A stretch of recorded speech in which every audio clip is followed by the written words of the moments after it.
Ha, ajoyib savol kelgan.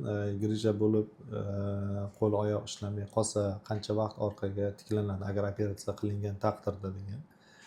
O'zi umuman bunaqa holatga olib kelish kerak emas. Bunaqa holatda bemorlar nima uchun kelib qolyapti? Eee, Maqsad operatsiyadan qo'rqish. Ya'ni operatsiya qildirsam qo'lim oyog'im ishlamay qoladi deydida.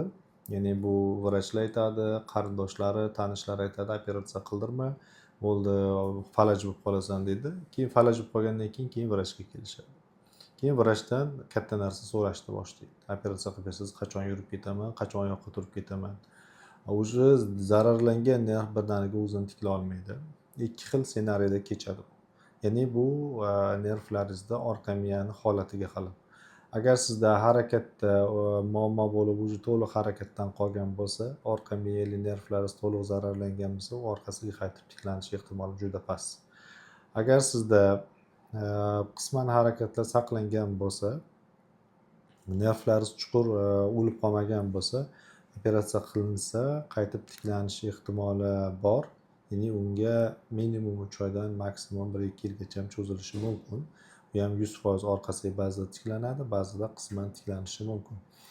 Shuning uchun maslahatim, sizda agar shunaqa holat bo'ladigan bo'lsa, ya'ni harakatda, qo'lda, oyoqda harakatda sezgisida muammolar boshlandimi, bilingki nervda chuqur o'zgarishlar boshlandi degani. Kimdir gapiga kirib yurolmay qolasan, narsa qilasan deganlarga ishonish kerak emas. To'g'ri mutaxassisga uchrashish kerak.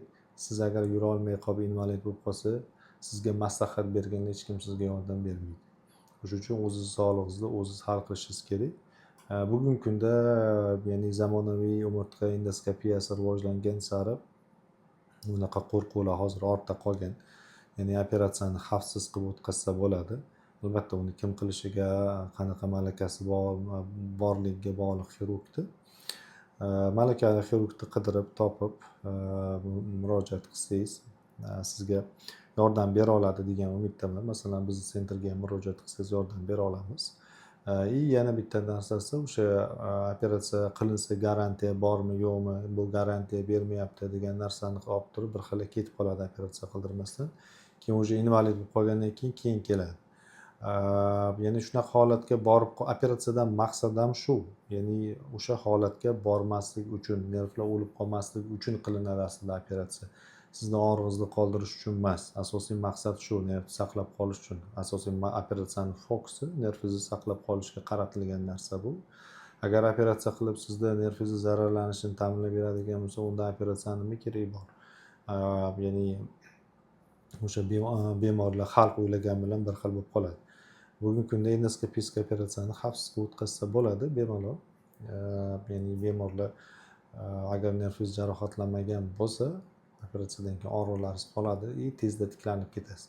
Agar chuqur zararlanishga olib borib qo'ysangiz, bilingki bitta faqat aybdor o'zingiz hisoblanasiz.